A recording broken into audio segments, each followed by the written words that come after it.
집에서 따뜻한 재료 들었을 때 얼굴이 빨개지시는 분 계실까요? 아니면 나는 술 한 번만 마셔도 막 엄청 빨개진다 이런 식으로 홍조에 조금 고민이신 분들이 계실까봐 이 영상 만들었습니다. 안녕하세요. 내가 아는 청담원이 이미지 원장입니다.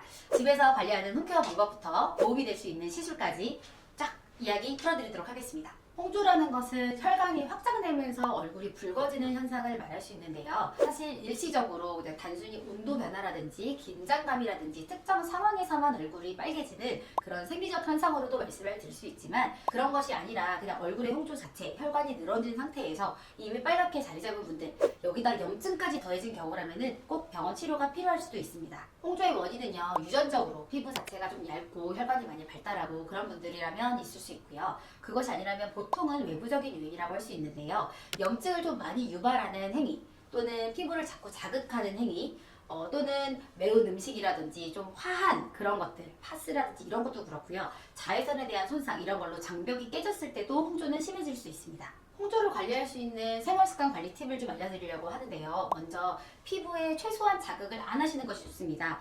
약산성 클렌저를 사용을 한다든지, 아니면 수건을 좀 최소화한다라든지, 많이 각질을 좀 제거하는 그런 행위 같은 것이 장벽을 좀 깨고 홍조를 좀 강하게, 좀 세게 만들 수 있는 그런 환경을 만들 수 있거든요. 그래서 평상시에 그런 습관 하나하나가 피부를 좀 건강하게 하는 데 도움이 될 수 있습니다. 이 외에는 술이라든지 매운 음식, 뜨거운 음식 이런 걸로 인해서 얼굴의 온도 변화를 크게 일으키는 환경을 조금 멀리 하시는 게 중요하고요. 그거 외에도 찬바람이었다가 실내로 따뜻한 데 들어온다라든지, 아니면 과도한 운동, 스트레스, 수면 이런 것들도 홍조에 영향이 갈 수 있으니 컨디션 관리를 좀 잘 하셔야겠습니다. 피부과 시술에는 어떤 게 있을까요? 이미 늘어져서 눈에 띄는 지렁이 같이 좀 기어다니는 혈관을 잡을 때는 사실 혈관 레이저만큼 좋은 게 없습니다. 그래서 V빔이라든지 엑셀V라든지 IPL이라든지, 아니면 고주파로 혈관 하나하나를 잡는다든지, 그래서 혈관 치료 자체를 통해서 혈관을 없애는 시술이 도움이 될 수 있어요. 다만 혈관 치료하고 나면 좀 얼굴이 많이 부을 수 있으니까 그 시기적으로 조금 생각을 하시고 예약을 하시는 것이 중요하겠습니다. 그 외에 만약에 나는 혈관이 눈에 띄는 거는 아닌데 피부가 전반적으로 염증 있는 것처럼 붉어져 있다, 그럴 때는 피부 자체를 좀 튼튼하게 하는 치료를 좀 권하는데요.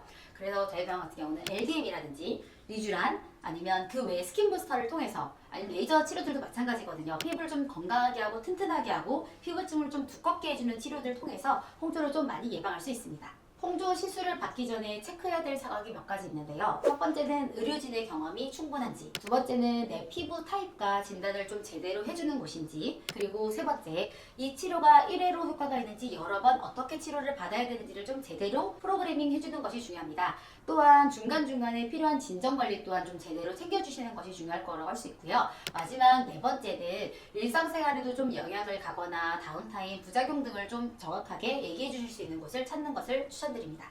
홍조는 물론 타고난 것도 있지만 생활 습관과 시술만으로도 굉장히 많은 효과를 볼 수 있는 것입니다. 그래서 집에서 관리하는 것도 중요하지만 오늘 알려드린 팁을 잘 참고하셔서 관리하시는 데 도움이 되셨으면 좋겠습니다. 사실 붉은기만 빠져도 피부톤은 훨씬 화사해 보이실 거예요.